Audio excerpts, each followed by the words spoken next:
Mama, by now you know postpartum depression exists, but what if something even more serious is happening? Have you ever heard stories about moms who seemed completely unlike themselves after having a baby or wondered how things could get so bad? Many have been in the news. Are you worried that someone you love might be struggling in ways that are being dismissed as just hormones or exhaustion? And what if recognizing a few key warning signs could literally save a life? In this episode, I'm talking about postpartum psychosis, what it is, why it's considered a medical emergency, and 5 signs that you absolutely do not want to ignore. We'll also discuss exactly what to tell your doctor if you're concerned about yourself or someone you love. Because when it comes to postpartum psychosis, early recognition and immediate treatment matter.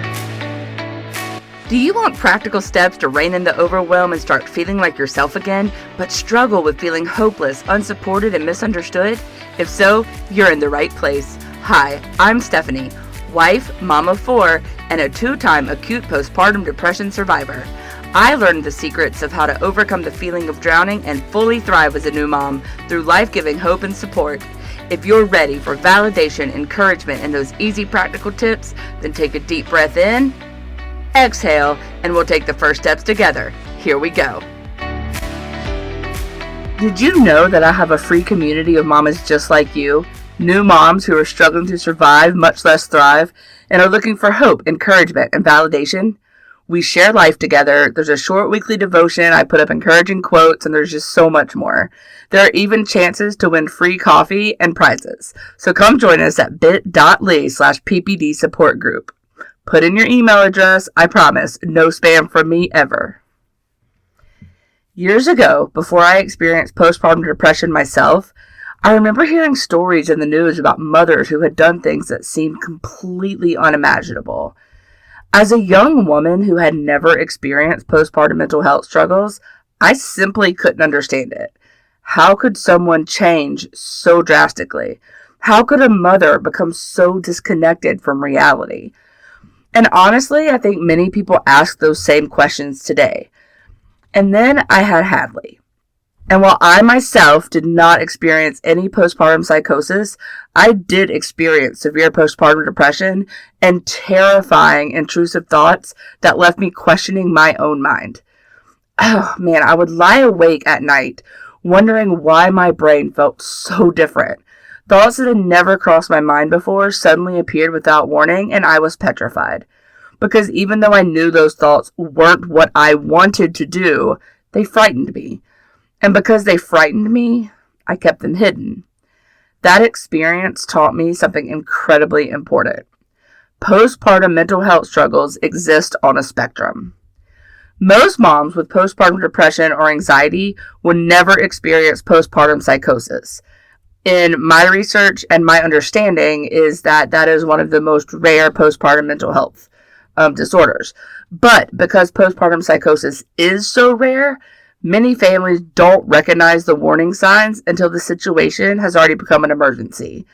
And that's exactly why we need to talk about it, right? Not to scare people, not to create a panic, but to make sure that moms and families know what to look for and what to do if something feels seriously wrong. Before we dive in, I want to be very clear about something. Postpartum psychosis may be rare, affecting only a small percentage of women after childbirth, but it is also a psychiatric emergency that requires immediate medical attention.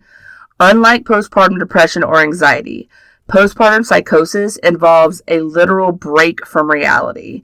Symptoms often appear suddenly, sometimes within days or weeks after giving birth, and they can escalate very quickly.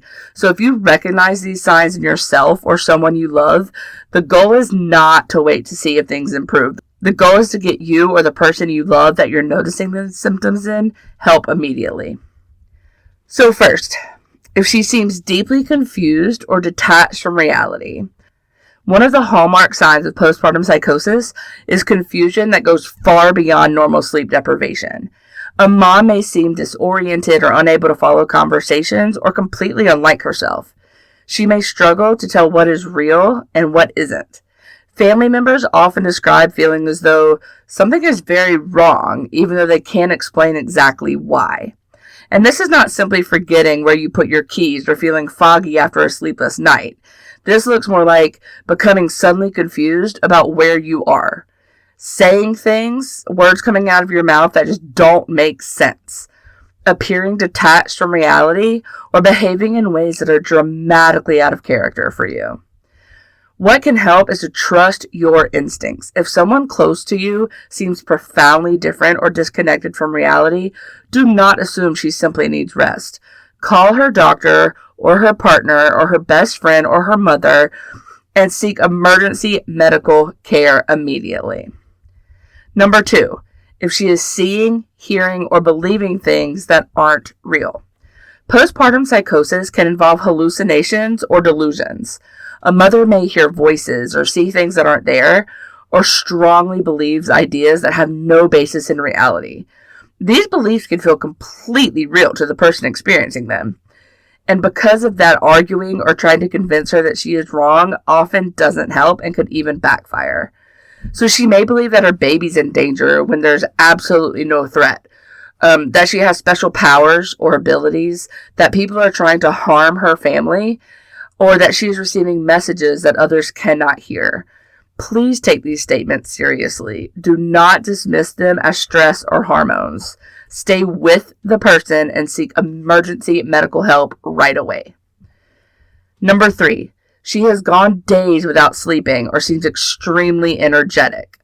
Every new parent is tired. This is just factual information. But Mama, postpartum psychosis often involves sleep changes that are far more severe.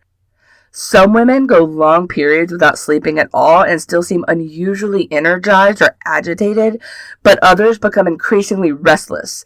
They'll talk rapidly or seem unable to slow down, kind of like that.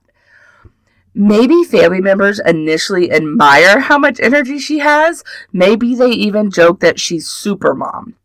But underneath that energy, there may be something much more serious happening.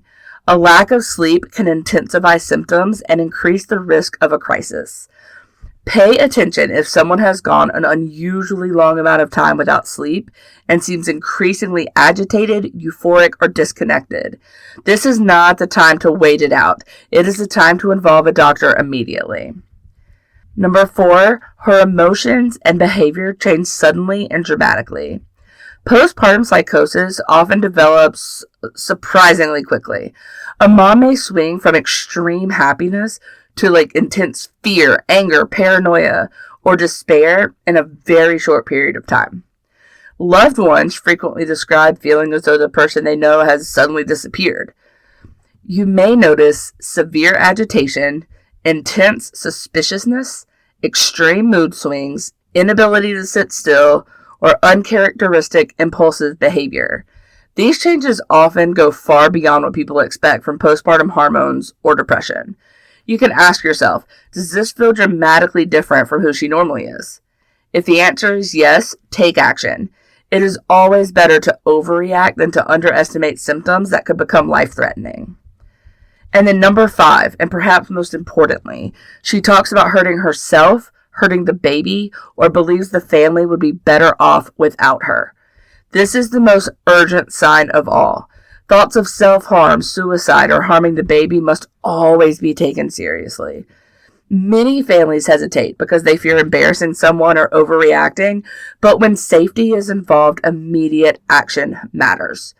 A mother may say things like, "Everyone would be better off without me," or "My baby deserves someone else. I'm afraid of what I might do. I think something terrible is going to happen." I actually took all 4 of those from my own brain during that time. And while I wasn't having postpartum psychosis, my postpartum depression very much made me suicidal. It was petrifying. It happened with both Hadley and Brinley. That is why I ended up in the psychiatric hospital after Brinley's birth. That was a very traumatic experience for me, but looking back, I completely understand and am now thankful that they took me so seriously. Because even though these comments, everyone would be better off without me, my baby deserves someone else, I think something terrible is going to happen. Even though they seem vague or confusing, they deserve immediate attention. And if you hear statements like these, stay with the person.